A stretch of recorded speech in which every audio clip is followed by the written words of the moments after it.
Welcome to Sacrifice and Success, a podcast that looks at what we give up in order to thrive. I'm John Hegarty, chairman of Soho-based independent media agency Electric Glue. In this series, I'm talking to people from the creative industries about what they have sacrificed to be where they are today.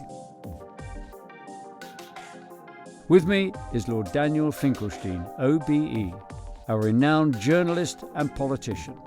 He is a former executive editor of The Times, for whom he continues to write a weekly political column, and is chair of the think tank Onward.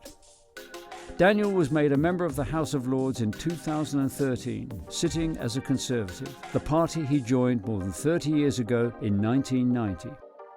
He's also a big football fan, Chelsea FC to be precise, as you'll hear. I'm absolutely delighted to be talking to Daniel Finkelstein. I think one of Britain's great journalists.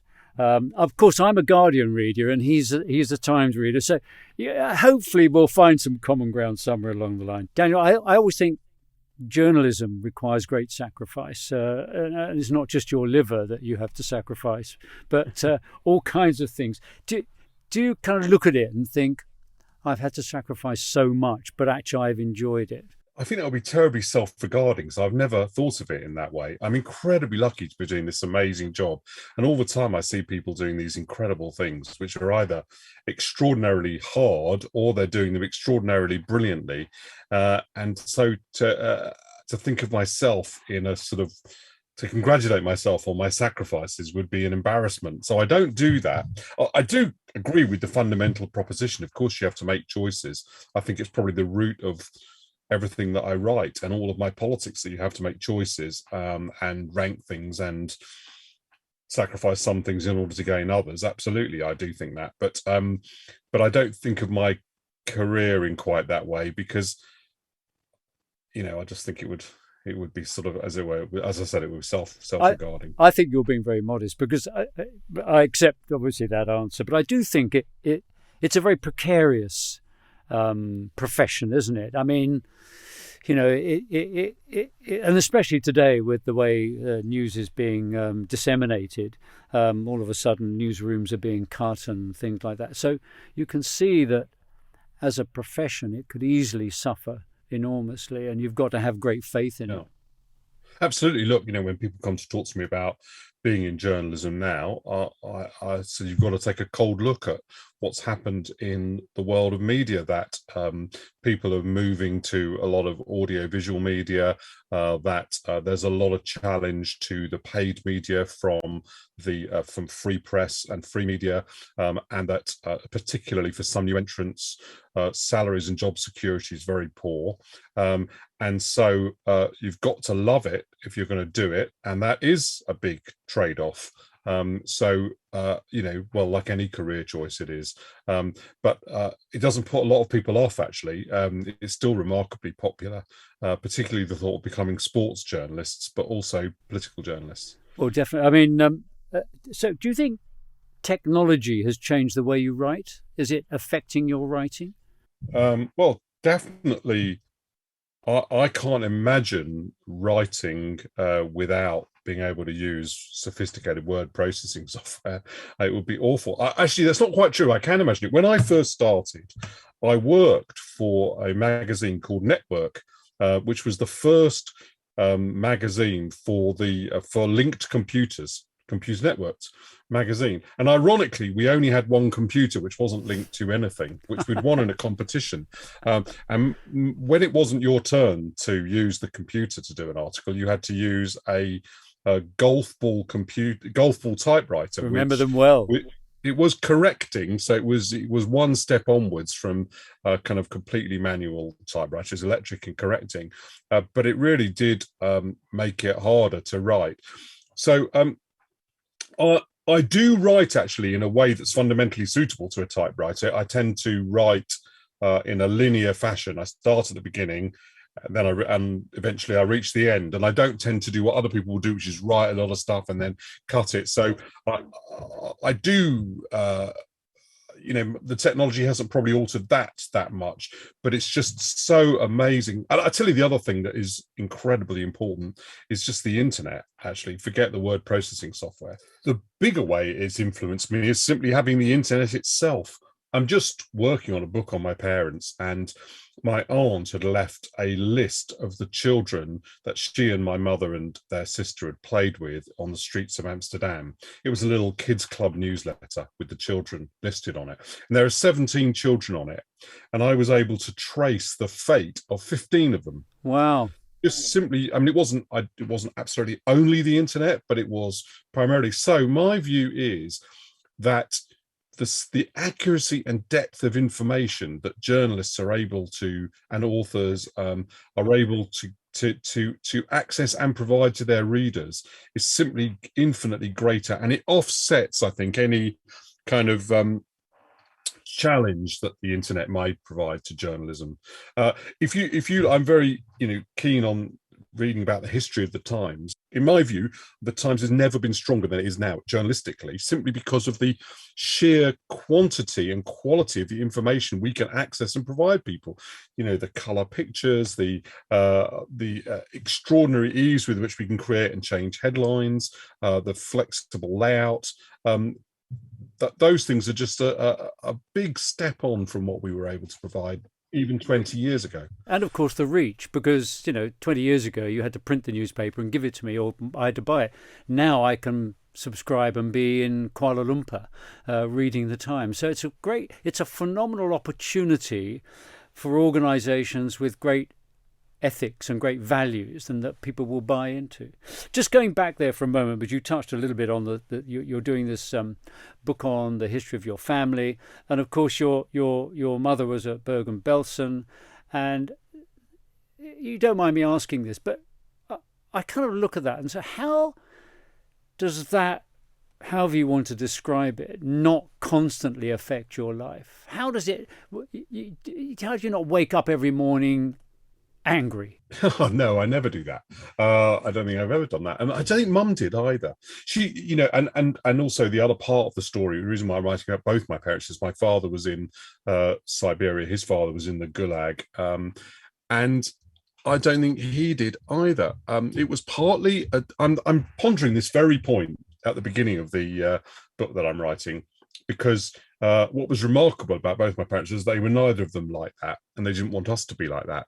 And my mother always said that she was a person and a teacher and a housewife and a parent first, and only then a survivor. She didn't really want to think of herself like that, because she didn't want it to dominate everything, her life, and she didn't want to spend her whole life feeling that she'd been a victim. Her father was fundamentally optimistic about human nature. It had animated his campaigning against the Nazis and his post-war work. I think that's very much my attitude too. So it's definitely, with my parents, I suppose you can have this experience and think to yourself, I can see Stalin and Hitler in everything. Right, I can see it around every corner. My parents really took the opposite view, which was they'd experienced what it was really like, and they felt you could see it in nothing. They would never have an argument with their neighbour about a hedge. They wouldn't quit the synagogue council in a furious temper because it just wasn't worth it. Yeah, I love that. I always one of my all-time favourite movies is Mel Brooks's The Producers, and I remember him when it came out. Springtime for Hitler, and he said. He was interviewed and said, "Do you think this is right that you're doing this?" And he said, "The only thing I can do is laugh at them. That's the power I have." And I think that's a great quality for people to kind of hold on to. And I think that sense of humour as I don't like to call it a weapon, but as something that you can always use against somebody who's trying to put you down or is trying to do something which isn't good or whatever it might be. And we forget the power of humour. Sure. So your program's about choices, by the way, and one of the things that you have in life is, and my parents felt, is you've got a choice about how you respond to these things. And my mother definitely had a choice. My father had a choice. Were they going to let these experiences overshadow their lives? And they refused to do that. They weren't going to be victims for the rest of their life. Now, that didn't mean that any of us forgot it. It's a very deep strand in my politics. Of course. Since I've become a journalist, and particularly since my parents died, and I felt that somebody needed to tell these stories, and they no longer could. I've talked a lot about it, but never in the sense that that you asked, which is a sense of sort of feeling a fury at mankind. I suppose I feel this determination that we can do better. And sometimes, well, the way that I put it is, to be against the far right is a fairly standard view of people in my generation who kind of work in journalism and, of liberal inclination. I'm probably more against the far left than is standard. Yeah. As a result of my Yeah. dad's experience. So I suppose it has affected that. I think, but your writing was described as intelligent and witty. And again, that sense of using humour to drive your point is that something you've kind of consciously done, or? No, actually, the interesting thing about researching my family history is to discover how similar I am to my maternal grandfather. Very often his political reaction to some of these momentous events is exactly as I'd imagine mine to be. And he also had, which my mother had too, a sort of inclination to make jokes about every situation that he was in, which is occasionally inappropriate, actually, but is a could kind get you of into natural, trouble there. Yeah. Yeah, it's you have to be careful that you know who you're doing it to, but it's a natural reaction of mine. And I think it's just who you are, really, rather than anything else. And I do accept that sometimes that frivolity is inappropriate. I mean, advertising teaches you that humour is one of the greatest forces that can be used in when you're trying to persuade somebody. That great sort of thing about the teacher you really listened to is the one that made you smile and made you laugh. And we forget about the power, I think, of humour to persuade and to involve and to include people, which I think is fundamentally important. But another slightly embarrassing thing, which was that when I was working originally for William Hague, and it's even earlier than that, I got a reputation for being able to write jokes for speeches. And politicians are always desperate for jokes for speeches because it's important to a speech, for the reason you just said. Not everyone can deliver them, by the way, but it's important if they can to try to do that. It's a skill, but it's still very important for conference speeches. As a result, people tend to come to me to ask for jokes for speeches, and you feel very flattered at first that some very important person has on the phone or has put their assistant on the phone asking for your assistance with it, until they realise that they're not actually after your wisdom, but just whether you've got an appropriate one-liner. You've got a one-liner you can give me. It is a real skill. So most of your journalistic career has been with The Times. I think you were you deputy editor of The Times? I was executive editor. Executive editor, yeah. I never quite understand all those. Number 3 is the best way of understanding. It sounds to me very, very important, is all I can say. I was incredibly important. Do you sense that thing with The Times, though, that it has it's a kind of newspaper that tries to record what is going on rather than just issue opinions? Was that an important part of being a member of The Times? I think it's a great institution. I love the fact that it has a long history. At different times in its history, it's been more distinguished than others. It's made big mistakes. I probably contributed to some in more recent times, but it generally speaking, it attracts some incredibly capable, intelligent people to work on it, and it has pretty high standards. And that doesn't. I think what people sometimes, when they spot an error in the paper, different kinds of errors. There can be errors of taste, errors of judgment, or simply spelling errors or whatever, and they're horrified that this could have been happened. But we're doing something like producing the whole of War and Peace every day. It's not surprising that in the process of doing that we make mistakes, but on the whole, the quality of it, I think, is very high, and intellectually, I feel stimulated by the colleagues I have there. So yes, I think it's a very good paper. But you mentioned The Guardian. I don't obviously agree with every political judgment of The Guardian's, but particularly in its kind of culture and arts and sections and everything, that is an extremely good newspaper. So we're not the only one by any means, but I do think in a sort of biased fashion that we're the best, and I do like working for the best. In kind of, because you were a speechwriter for William Hague, you said, and I think Theresa May. Do you think one of the things that we say in advertising, believe it or not, is that the truth is the most powerful weapon you've got, and that we seem to be living in a post-truth world, or we're told we are.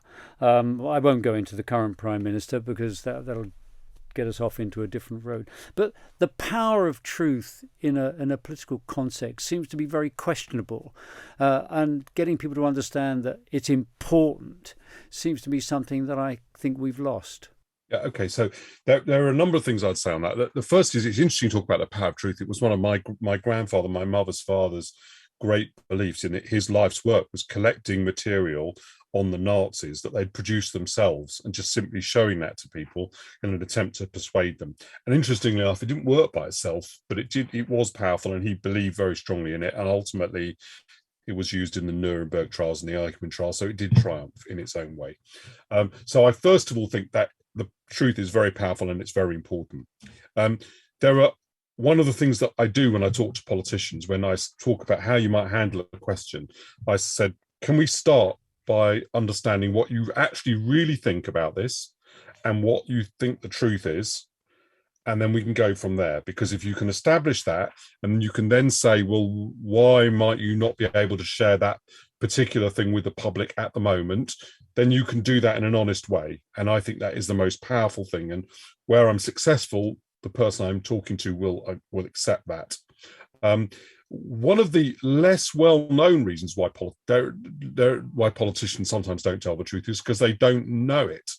So one of the in what sense don't they know it? They're asked a question about a complicated area of policy, and they don't know either what their own policy is or some of the details of it, and that can lead them to making false claims or false statements in the hope that they're roughly correct, right? And that there are, and that, I'm not saying that some people don't do it deliberately, but there are a whole host of reasons why sometimes people don't tell the truth. I think sometimes it is a misconceived view that, the famous thing from Aaron Sorkin in Few Good Men, you can't handle the truth. I think the electorate can.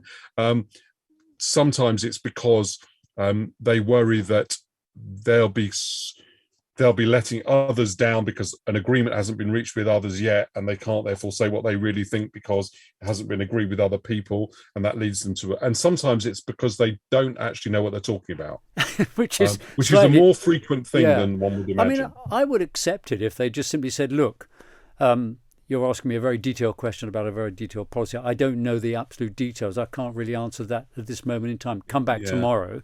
Sometimes that works, right? So sometimes that works, but if you are dealing with the details of someone's income or their universal credit or some crucial law, and you're a government minister or the prime minister, people can be very offended by that answer. So it doesn't always work. So occasionally, the second best option of trying to obfuscate a bit is better than any of the other options you've got. Or answer a different question. Yeah. Or I love it when you I'd like to make it perfectly clear. And when a politician uses that phrase, they're going to obfuscate. Here we go. Yeah. To be fair to them, it's usually because by the time you're saying that, you're saying it about something which the other person isn't clear about. Yes. You're trying to make it clear, and usually that doesn't work.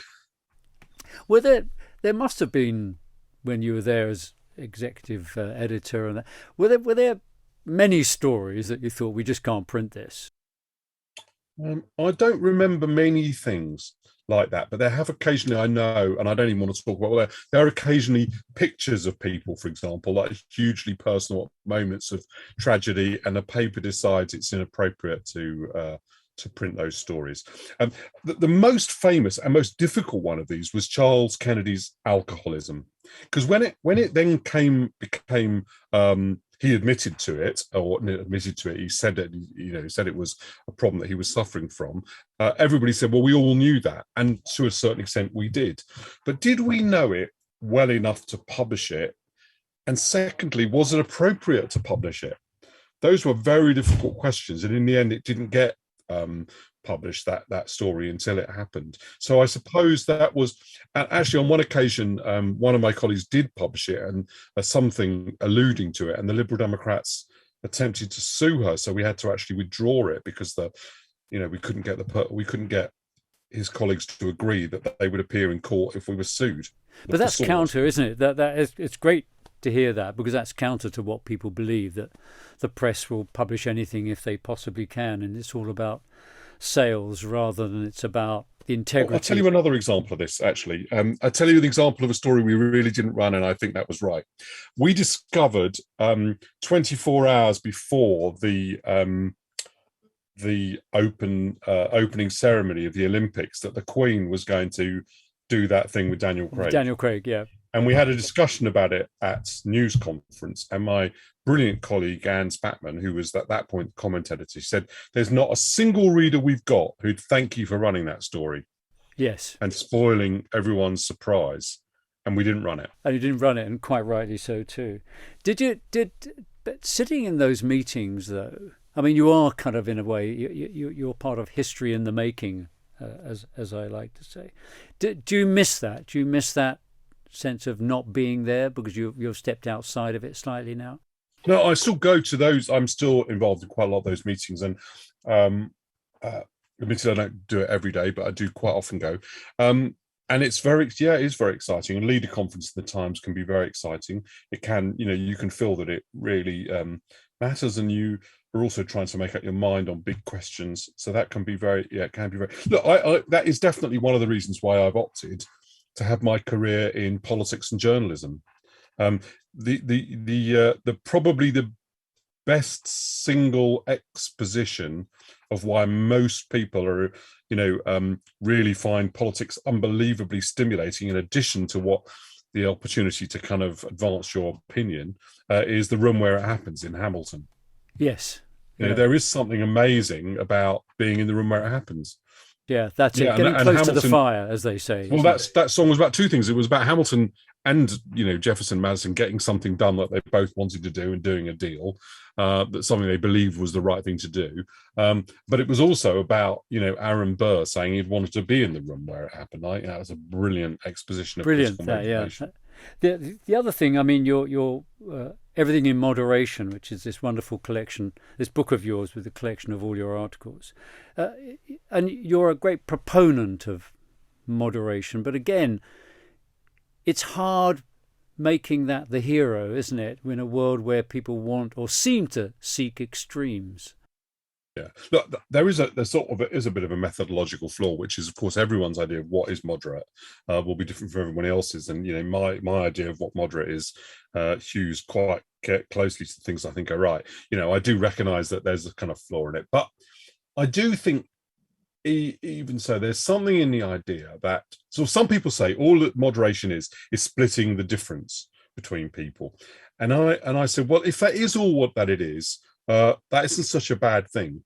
Your point is about sacrifice. Well, lots of the progress of mankind has been about reciprocity. The whole of the trading system is reciprocity, and all of our family relationships, they're all reciprocity. And you can argue it's the origin of language, and the origin of cities. It's the origin of everything, right? Reciprocity. Well, I think that's correct, and that you have to be prepared to give as well as take.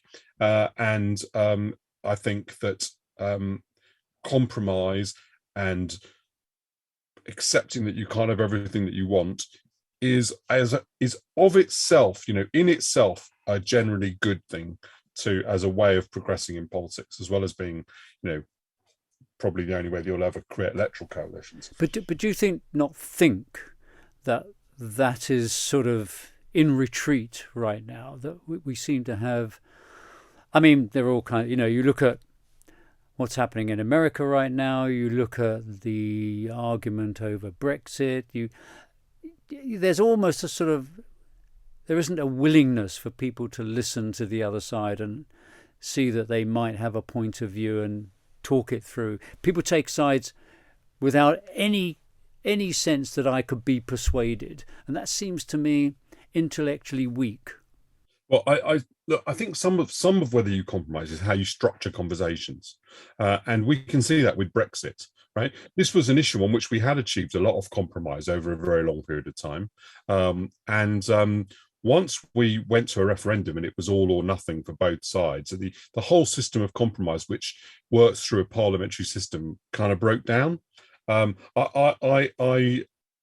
was in favour of having a referendum for all sorts of different reasons, but you got to note that did happen. So we learned a lesson about structuring conversations. I also think you're right. One of the guarantors of a sort of Western European and the kind of Western liberal democratic norms has been the United States in the post-war era.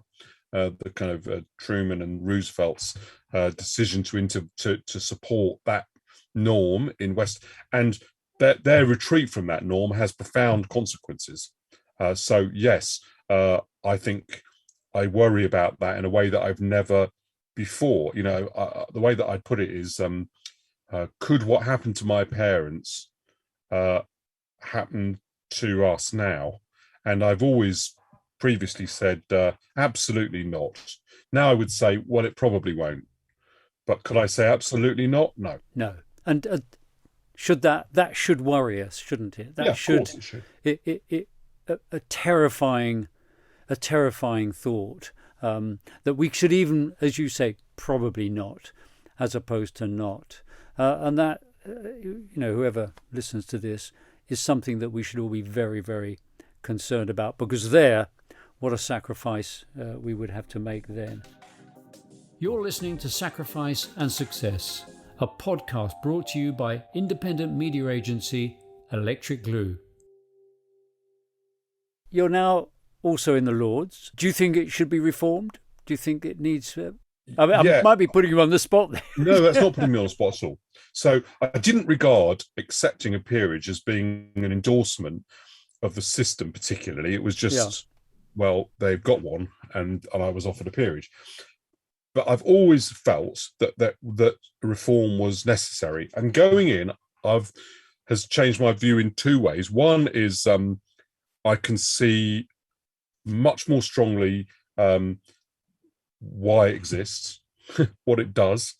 And I can see at the same time much more strongly what the argument for reform is, because it has a majority that is formed by kind of accidental accretion of peers from other appointments, which is a mad way of achieving majorities in legislative chambers. So I definitely think it requires reform, but the problem I've got is I don't know what to do. Any reform that I can think of could end up with the Lords either becoming totally useless because it endorses everything the government does. It'll go through periods like that where it has a majority, that's the same as the government and endorses everything. And the other possibility is that it stops everything. So, for example, at the moment, this government loses quite often in the House of Lords, but the House of Lords will often get compromises from the government because of that, but it doesn't push it beyond a certain point because it's not an elected house. If it was an elected house, it just simply would stop everything. So if you had two elected houses and they didn't have the same party majority in it, or say they didn't have the same electoral system on it, nothing would happen ever, right? And this is the problem in America, isn't it? Yeah, well, and it would be worse here because in America they've got a separate executive. So one of the ways that they've been getting around this is by having executive orders and things like that. Our executive is a parliamentary executive. So I think it would be.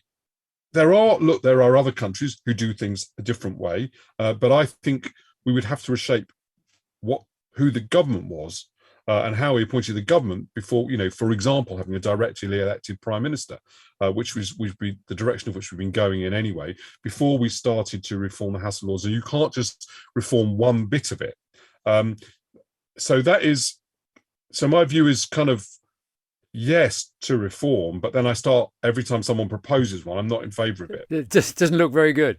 But it is perception and reality, isn't it? The perception is that it's unelected, and that's its problem. I do add one thing. So my being in it means that I can add some insight into the debate because I've experienced it and I know it.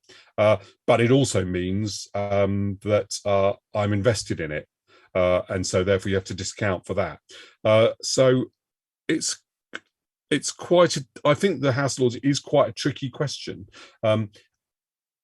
And, I wonder how much good for mankind it would do wrestling with that question, but again, maybe I would say that. So I certainly don't regard myself as a kind of, this is the greatest system ever, or this is, this up with this we can no longer put. It's a little bit more in the middle. I did have a view. It was I won't say who he was, and it was 2010, I can remember. It was when Cameron became Prime Minister, and I was at a party and I met somebody who was a newly elected Tory MP, and I congratulated him. I thought it was fantastic, how exciting for him. And I said, but it is an institution that has really undergone very little change, and it needs to change. It needs to respond to a more complex society. And he was completely opposed to that. And I said, but no institution around us has not undergone fairly fundamental change to respond to the world we live in. And I suppose I feel one of the problems politics has is it doesn't seem to represent the more complex world we're living in. And that way then it gets disregarded, and so politicians become a sort of a side issue to my life. Yeah. I can see that point. When's your book on your family coming out, well, Daniel? I've still got to finish it. Yes. So of course, it's got to be finished by the 1st of May next year. I've been working on it, a lot of research for the last couple of years. So I'm now writing. We should look forward to that. Now I want to move to football because you're a great football fan. I understand you support Chelsea. I do. You do. Very good. Champions League last year, wasn't it? It was. It was indeed. So that's absolutely brilliant. One of the big questions is money going to be? It's accelerated the game. It's made the English League famous around the world. Yes, definitely that. But is there going to come a point when it really begins to undermine what football represents, which is the community, its foundations?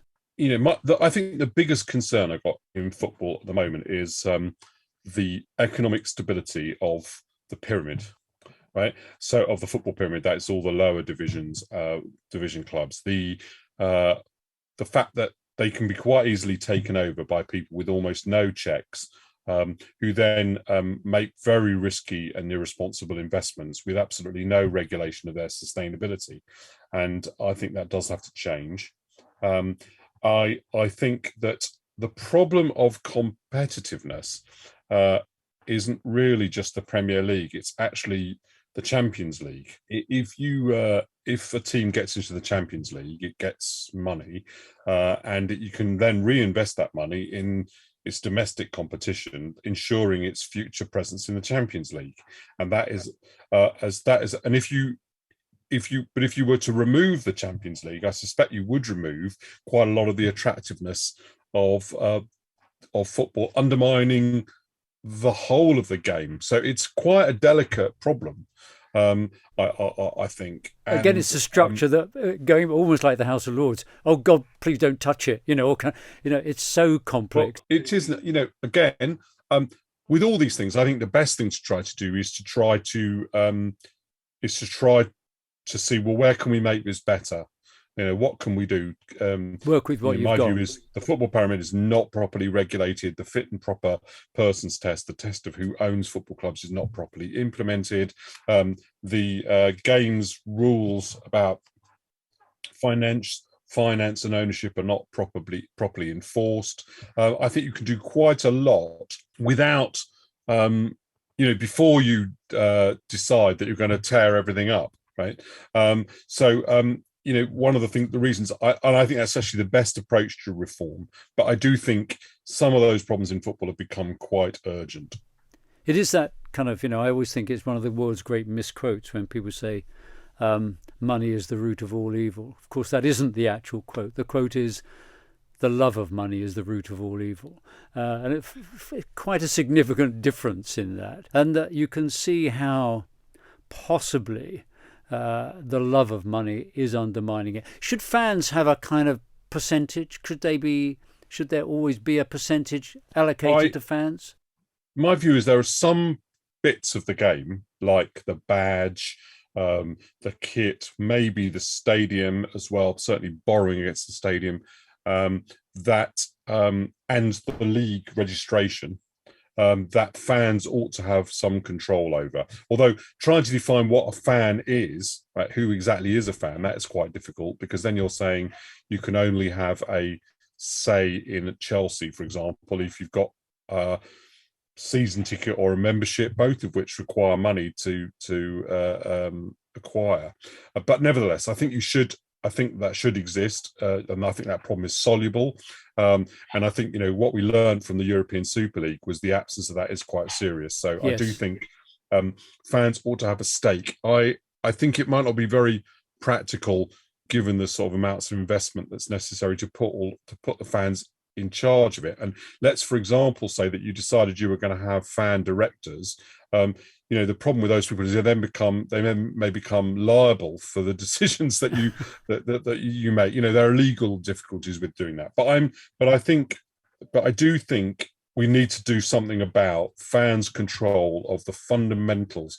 So the bottom line of it is, football's not a normal business because we don't want the clubs to go bust, because they represent crucial institutions in their local communities, and we don't want them to go bust. And as we won't allow them to go bust, we have to therefore have some system of regulation, which is what you do when anything can't be allowed to go bust. Yeah, that sort of ensuring it. I think that's quite an interesting point that you're making. You've made this about the Lord, you've made it about football, is reform what you've got rather than break it all down and try and reconstitute it in another way. In other words, work with what you've got. And I always remember, actually, when I was at art school and we were drawing, and the teacher, he would go around and correct you and stuff like that, and he stopped the whole class and he said, when a drawing is going wrong, you keep working on it, and when it's right, you then turn the page over. And I suppose I'm talking about life as well, he said. And I thought that was a wonderful piece of advice. In a sense, that's what you're saying, is you've got something there, keep working on it until it works properly. Then you can have a debate about what you finally do it. It's interesting as a journalist. Do you find difficult writing from, you obviously do pieces, and now you're writing a book about your family? Is it a different skill? Do you have to sort of import a different way of working, and longer sentences and fewer paragraphs? Or okay, so not longer sentence. So first of all, I don't 100% know the answer to your question, because I've only just started writing, I'm employing fundamentally the same technique, because readers seem to enjoy the columns. So that is to try to tell thematic stories through a lot of interesting facts and stories, and rather than a lot of pompous exposition, if I can avoid it. And I certainly won't mean that the stories should be longer, but you can breathe a bit more because you're not writing so tightly. But then you have to be careful. My son looked at a bit of it this morning that I just started on and said that was one too many anecdote, right, in that story, in that bit, because at the beginning, so the idea of it is, before I tell you what happened to my parents, I want you to fall in love with them, and that's important to the emotional bit of the book. And it's also important to tell the story of these people who come back to live an ordinary suburban life, who start living an ordinary suburban life, but have this extraordinary experience in between. And you can, there are any number of affectionate stories I can tell about my parents, but you've got to stop at some point. So so I'm trying to employ the same techniques, also to be fairly rigid about deadlines. My grandfather, my mother's side, was one of the leaders of Berlin's Jury. So as you can imagine, he was quite a celebrated political figure, and in his own lifetime. Not much written about in books, but there was quite a lot of press about him, loads of papers. He is essentially a bottomless pit of research, and you have to stop at some point. Yeah. Well, that another great lesson in life is everybody needs a good editor, don't they? And that's fundamentally important. The other thing I did, because I did a book on advertising, and I'm an art director, so I spent my life taking words out rather than putting them in. But I did, in the end, I thought narrative arc helps. You start at the beginning and just go. I think that's why there are so many crime novels. Somebody gets murdered, somebody has to solve it. It's got a sort of an obvious narrative arc. I sense that's going to be a wonderful book, and I think you should make sure your son reads more of it to ensure that you're... Yeah, he's a very good copy editor, is the reason why I asked him. Absolutely. We ask everybody kind of, what have you sacrificed today? Anything? Is it something for breakfast or? Wow, that's a good question. What have I sacrificed today? I must say, as I said at the beginning, I don't think I go through my life feeling how sacrificial I am in my lucky existence. Well, I certainly pushed myself to make sure that I got my quota of the book, and I guess that I did want to turn to other things and didn't, because I'd need to discipline myself. I know that if I do 3,000 words a week, I won't hit the deadline. And if I do 4,000 words a week, I will. And that means that if I've got if I can write on 4 days, because there are other things I've got to do in my life, and it doesn't take all day to do this, but write on 4 days, I can do 1,000 words in those days. So I have to reach 1,000 words. And today that really did require me not to stop when I did actually feel I wanted to. That's like an athlete, isn't it? You've got to put the training in. You've got to do those many words. Daniel, it's been an absolute pleasure. I'm a great fan of yours, even though I'm a Guardian reader. I try and sort of encounter the other side. I think it's fundamentally important, and the power of truth. It's fundamentally important in art. There's a great thing about without truth, art loses its power. Without truth in storytelling, it loses its power. I want to thank you very much. We should. I agree with that very strongly. We should look out for those books. If you haven't read Everything in Moderation, it really is worth reading. Intelligent and witty, it was described as. And we can't wait for your book of your family, which will be, I think, a fabulous story. Daniel, thank you very much. Thank you. A real pleasure. And hopefully we'll meet for real as opposed to over Zoom. Thanks for listening to this episode of Sacrifice and Success, a podcast brought to you by Electric Blue, an independent media agency that believes to succeed in the complex media landscape, you need to sacrifice. Don't forget to rate, review, and subscribe to the podcast on your podcast platform of choice. Next month, we'll be talking to another fascinating creative about what they've had to give up to be where they are today.